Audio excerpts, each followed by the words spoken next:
11వ అంతర్జాతీయ యోగా దినోత్సవ వేడుకకు విశాఖ నగరం సిద్ధమైంది. దాదాపు 5 లక్షల మందితో నిర్వహిస్తున్న ఈ కార్యక్రమం గిన్నీస్ రికార్డ్ నెలకొల్పనుంది. దాదాపు 25 కిలోమీటర్ల సాగర తీరంలో జరుగుతున్న ఈ కార్యక్రమానికి సంబంధించిన ఏర్పాట్లపై మరింత సమాచారం మా ప్రతినిధి సతీష్ నాయుడు అందిస్తారు.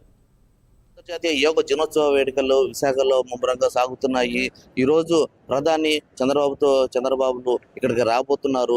ఇక్కడ మనం చూస్తున్నట్లయితే ప్రధానికి ఆల్రెడీ ఇక్కడ స్టేజ్ అయితే ఏర్పాటు చేస్తున్నారు. కాళీమాత టెంపుల్ దగ్గర నుంచి భీమిలీ బీచ్ వరకు కూడా మొత్తం విశాఖ బీచ్ ఒడ్డున మొత్తం ఈ కార్యక్రమం అయితే జరుగుతుంది. ఇక్కడ మనం అయితే చూసుకుంటున్నాము. ఆల్రెడీ ఇక్కడైతే మొత్తం పచ్చదనంగా కనిపించే విధంగా అంత గ్రీన్ మ్యాట్ అయితే ఏర్పాటు అయితే చేశారు.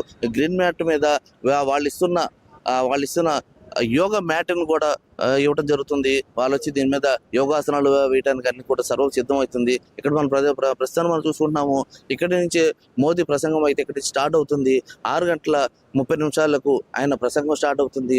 దాదాపు 15 నిమిషాల పాటు ఆయన ప్రసంగం అయిన తర్వాత డిప్యూటీ సీఎంలు కేంద్ర మంత్రి ప్రసంగాలు అయిన వెంటనే కరెక్ట్గా 7:01 యోగా అనేది ప్రారంభం కాబోతుంది.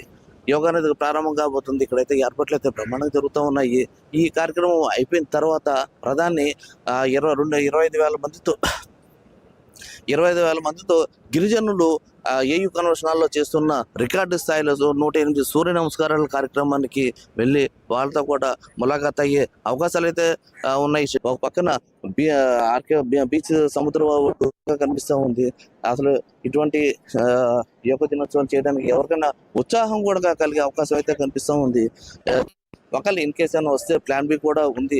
ఏదేమైనప్పటికీ ఇక్కడ ఏర్పాట్లు అయితే చాలా బ్రహ్మాండంగా జరుగుతున్నాయి. విశాఖ నగరం సర్వాంగంగా ముస్తాబైంది. అందరూ చూసుకుంటున్నారు. ఇక్కడ నుంచి రావడానికి ఎవరికి కూడా ట్రాన్స్పోర్టేషన్కి కానీ ట్రాఫిక్ కానీ ఎటువంటి ఇబ్బందులు లేకుండానే ముందుగానే ట్రాఫిక్ ఆంక్షలు కూడా నిర్వహించడం జరిగింది.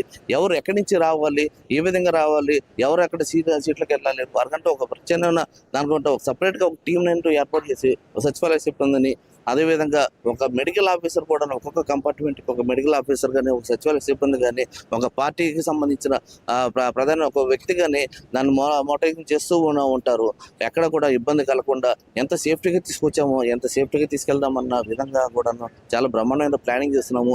చంద్రబాబు ప్లానింగ్ అంటేనే తెలుసు, చాలా ముందస్తు ఆయన ఆలోచన విధానం ఏ విధంగా ఉంటుందో. ఆయన ఇటువంటి కార్యక్రమాలు ఎన్నో చేశారు. అయితే 5 లక్షల మందితో విశాఖ బీచ్లో చేయడం అనేది ఇది ఒక సాహసోపేతమైన కార్యక్రమం చెప్పవచ్చు.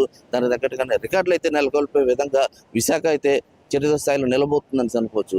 కెమెరాన్ బాబ్జీతో సతీష్ నాయుడు, ప్రైమ్ న్యూస్, విశాఖపట్నం.